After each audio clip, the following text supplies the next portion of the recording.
De comandantes monstruosos guiando enxames de gafanhotos intergalácticos que devoram planetas a vampiros espaciais que drenam energia de estrelas, a galáxia de 40K tem monstros realmente perversos. E hoje vamos explorar 10 dos mais poderosos que a humanidade já enfrentou. Nosso primeiro tem território pequeno, mas um corpo enorme, o poderoso Kraken de Fenris. Esse predador patrulha as profundezas geladas sob o mundo natal dos lobos espaciais. Esses monstros podem medir até 8 km com tentáculos que chegam a quase 4 vezes esse tamanho.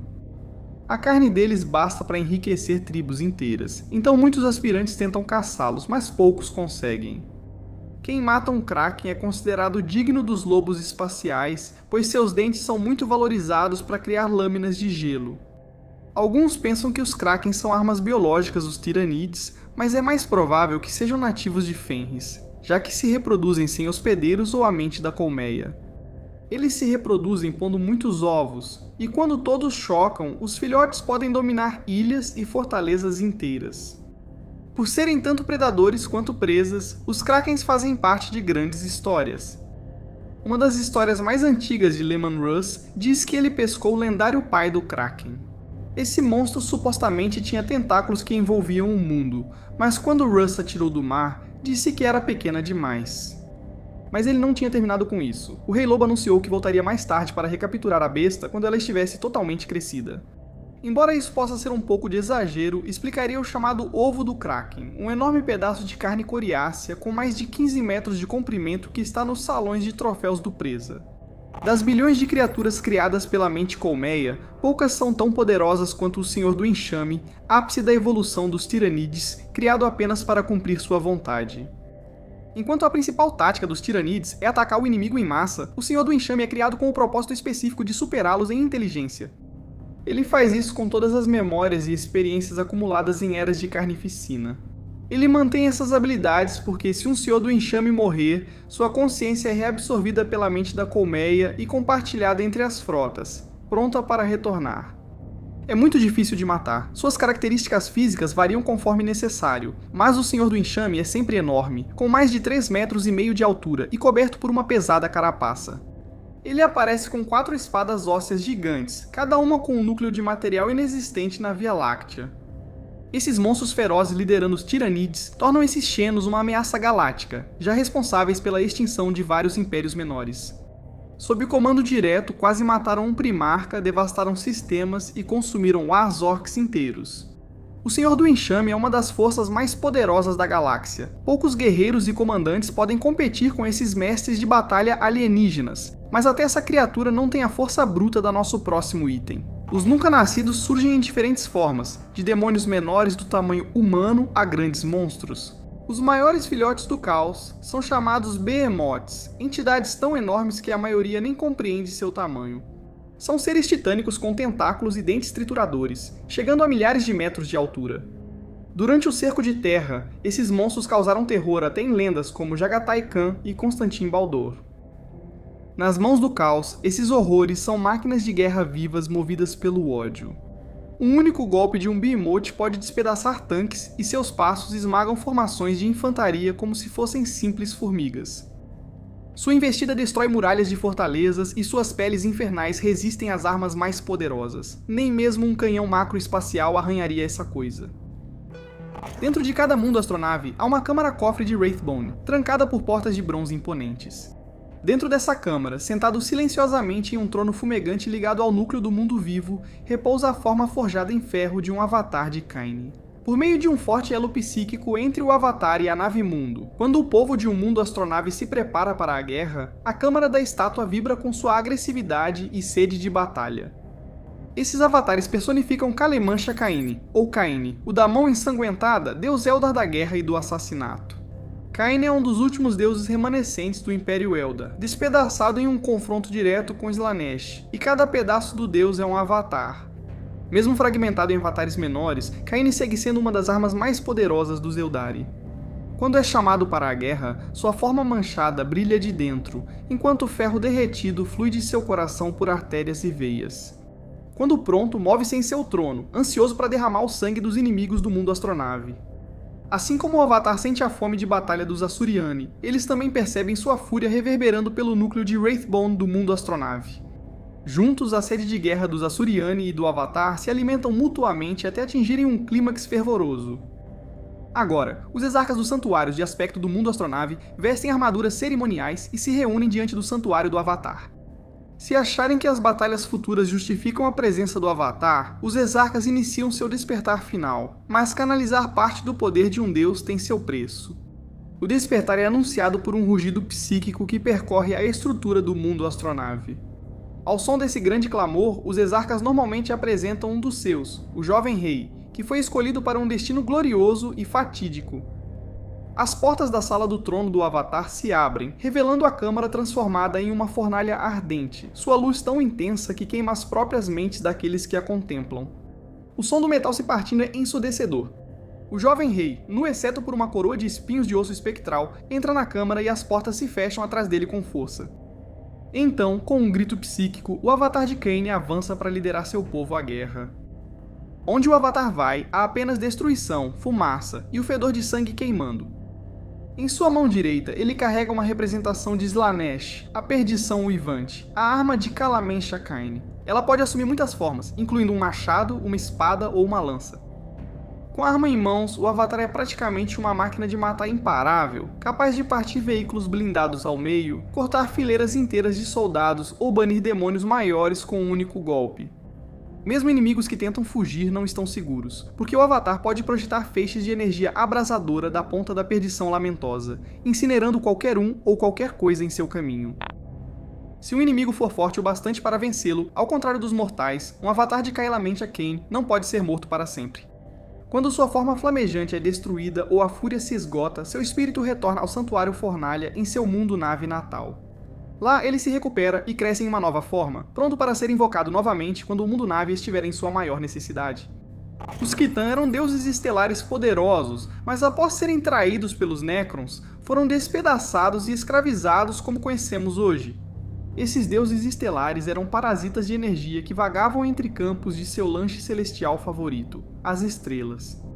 Eles não tinham corpo e por isso flutuavam pelo espaço sem nenhum conhecimento do mundo material, completamente alheios a uma guerra que acontecia bem diante deles entre os Necrontyr e os Antigos, uma guerra que os Necrontyr estavam perdendo. Os Necrontyr precisavam do poder dos Khitan para mudar a guerra, mas havia um obstáculo: seres materiais não conseguiam se comunicar com os Khitan imateriais. Para suprir essa falta, os deuses estelares assumiram corpos de necroderme e descobriram que o mundo material tinha novas energias desejadas por eles. Assim, por meio de promessas de força e imortalidade, os Khitan convenceram os Necrontyr a abrirem mão de suas formas mortais em colossais biofornalhas, emergindo do outro lado como os imortais Necrons. Enquanto isso, os deuses vampiros se alimentavam da energia vital sacrificada e ficavam mais poderosos. Após a biotransferência, os Necrons e aliados divinos se reuniram, venciam a guerra, mas ao preço de suas almas. Quando a guerra terminou, usando hipercanhões mata-deuses, os Necrons atacaram os Citan. As criaturas imortais das estrelas não podiam morrer, mas se despedaçaram em milhares de fragmentos, fracos o bastante para serem capturados nos labirintos Tesseract como gênios em garrafas e usados como armas de guerra pelos Necrons. Mesmo em seu estado reduzido e restrito, os fragmentos de Titã são seres de poder quase ilimitado. Podem lançar rajadas de energia, controlar mentes inferiores, manipular o tempo e banir inimigos para realidades alternativas.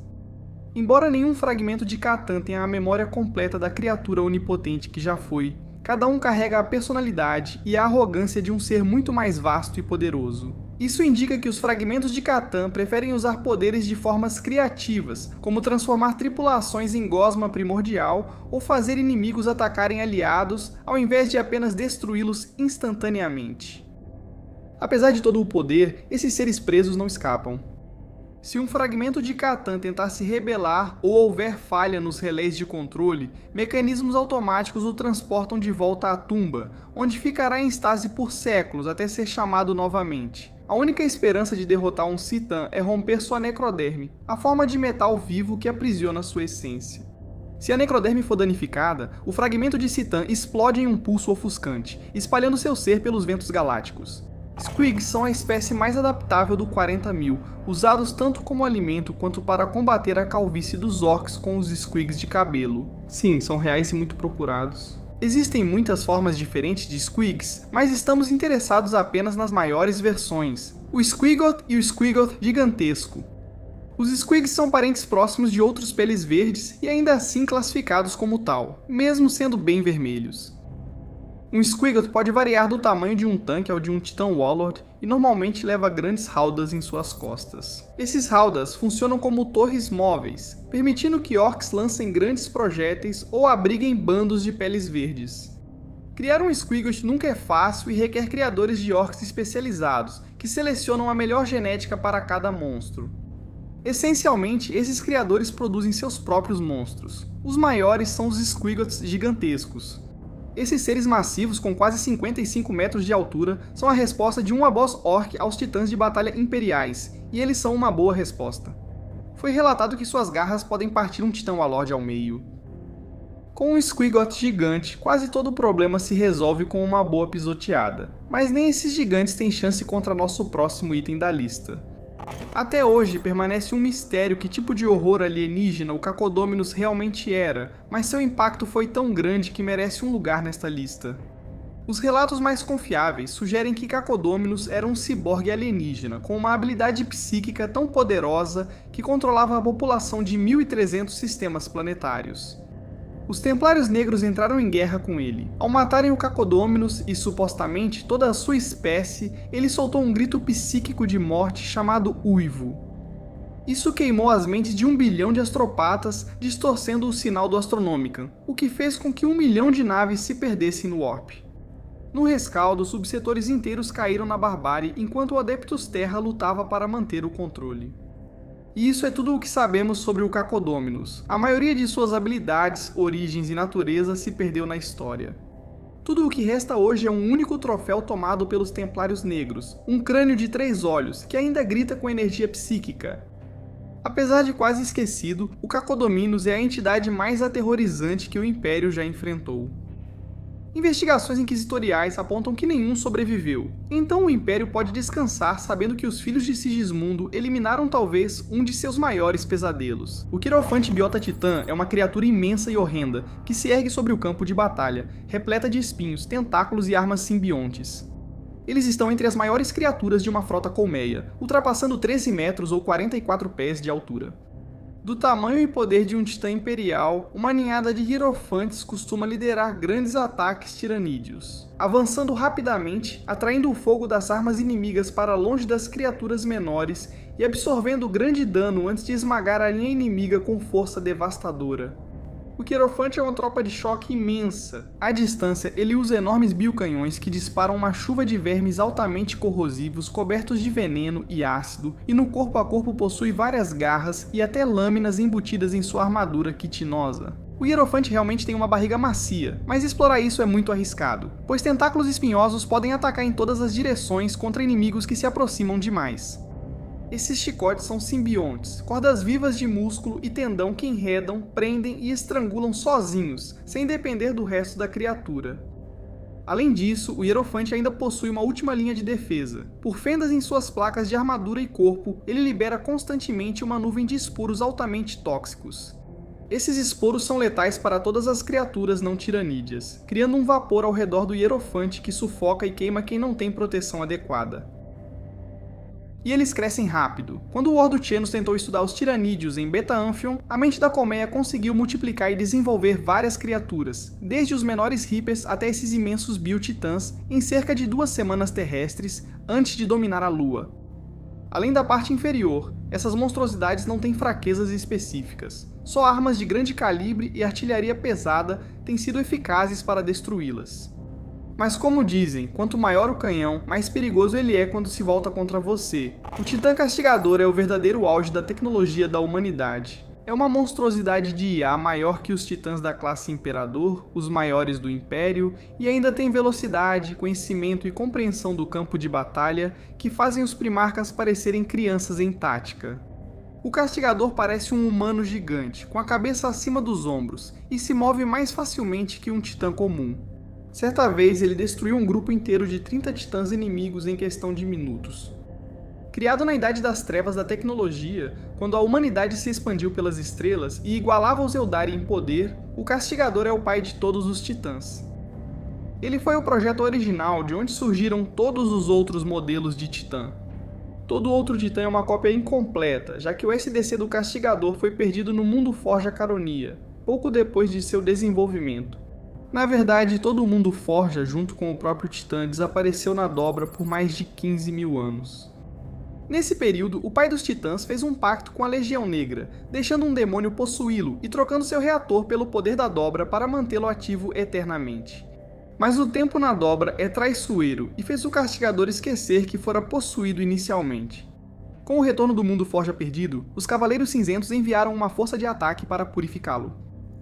Quando o Castigador foi achado possuído, Justicar Alaric precisou convencer o Titã de que ele estava tomado por um demônio. E então, após matar o demônio, a força de ataque dos Cavaleiros Cinzentos destruiu tanto o Castigador quanto o SDC do qual ele foi feito para garantir que o Traidor Mecânico permanecesse único. Hoje, apenas fragmentos do SDC são mantidos pelo Adeptos Mecânicos para arquivamento e estudo, já que o Império considera que a possibilidade de uma arma tão devastadora cair nas mãos do inimigo não vale o risco de utilizá-la para si mesmo.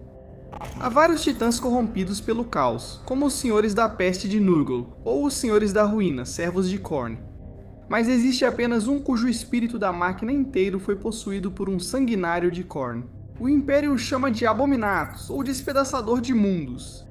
Abominatus é um titã da classe Imperator corrompido, além de manejar armas das maiores máquinas de guerra já vistas, como canhões Tempestade Infernal e bolteres pesados.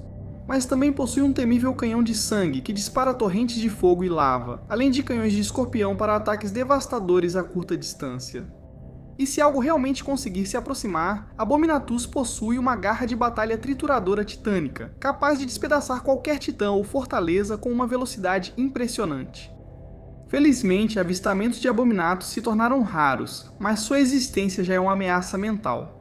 A possibilidade de ele estar no Olho do Terror ou outro titã imperador ser possuído por um grande demônio é o tipo de pensamento que tira o sono do fabricador geral. O que pode ser mais forte que um monstro demoníaco do tamanho de um titã? Apenas o ser que cria algumas das maiores ameaças já apresentadas à galáxia, a mãe de todas, as Norns. O terceiro tipo de tiranídeo nessa lista, as Norns são um pouco imprevisíveis, porque todo o grupo está incluído. A rainha é a primeira das Norns e a mais alta patente dos tiranídeos. Senhores do Enxame e fantasmas heróicos dominam batalhas, enquanto Rainha Norn domina o universo. Elas são as biofábricas vivas que produzem e projetam o fluxo interminável de guerreiros, naves colmeia e armas simbióticas que o Império enfrenta em incontáveis campos de batalha por toda a galáxia. Elas quase nunca participam dos combates e preferem ficar nas naves colmeia, tornando-se difíceis de alcançar. Se algum dia enfrentarem um canhão Nova, destruir uma Rainha Norn pode ser quase pior que deixá-la viva. A morte delas causa uma reação psíquica, como um pequeno uivo semelhante ao causado pela morte de Cacodôminus, mas pior ainda, faz com que outras naves colmeia criem suas próprias Rainhas Norn em resposta. Chamado de efeito Hydra, a morte de uma Rainha Norn é só uma vitória menor e não prejudica os Tiranides. Além disso, ela não luta sozinha. O emissário Norn executa a vontade da Rainha Norn ao assassinar os maiores desafiantes da mente da colmeia. Superando até o Senhor do Enxame, o emissário Norn recebe todo o conhecimento para caçar sua presa com sucesso, e raramente falha ao persegui-la. Outra ferramenta pessoal da Rainha Norn são os assimiladores Norn, caçadores incansáveis de suas presas. Eles usam arpões injetores de toxina para empalar e destruir fortificações onde as presas se escondem, arrastar máquinas de guerra para seu abraço mortal ou perfurar alvos diretamente. Se o emissário é um assassino, o assimilador é um caçador de tanques ou de monstros. Juntos, eles são projetados para enfrentar praticamente qualquer outro ser que mencionamos na lista, e entre os três, os Norns formam o trio mais aterrorizante de toda a galáxia. Qual desses monstros você mais gostou? Se a GW pudesse criar um modelo de algum deles, qual você escolheria e por quê? Enquanto esperamos por novos modelos, você sempre pode se juntar a nós como membro. Nossos iniciados mantêm as luzes acesas e recebem um distintivo de lealdade especial. Como irmão de batalha, você tem acesso antecipado às nossas discussões e vídeos exclusivos para membros. Mestres de Capítulo tem seu nome exibido aqui ao final do episódio. E você sempre pode nos apoiar dando um like e se inscrevendo, o que pode te manter seguro contra alguns dos monstros mais poderosos e com mais história.